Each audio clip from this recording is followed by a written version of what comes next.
xente do bolo que, bueno, eu coñezo personalmente, que circunstancialmente as vexo noutros lugares e sempre din que son do bolo, son moi orgullosos a xente do bolo de ser do bolo. Eu todos os que coñezo pois do Barco ou do Ourense que son do bolo sempre recordan que son do bolo e ahora os vexo aquí, dá gusto ver como están comprometidos, dá gusto ver todos estos postos de produtos tradicionais e actividades que teñen que ver coa produción de produtos de cercanía e artesanais.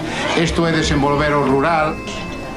Decía mi admirado José Saramago, Premio Nobel de Literatura en 1998, que el hombre más sabio que jamás había conocido no sabía leer ni escribir. El caso es que yo también puedo afirmar que la mujer más sabia que conocí en mi infancia y a la que todo me daba respuesta tampoco sabía leer ni escribir.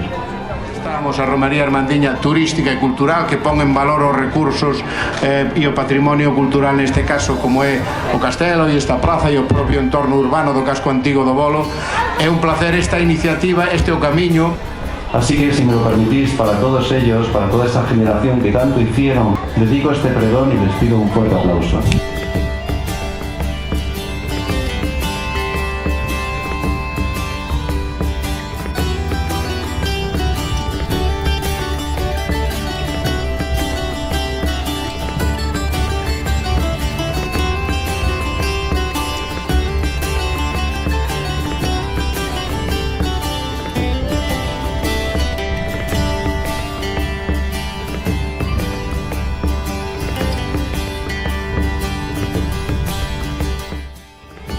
Os traballadores do Concello, porque verán que todo o que está adornado foron voluntariamente xente de aquí do povo, e como digo, da Casa do Maior e dos traballadores do Concello que botaron unha man, levan 2 semanas preparando a deixar isto bonito, a disfrutar da feira.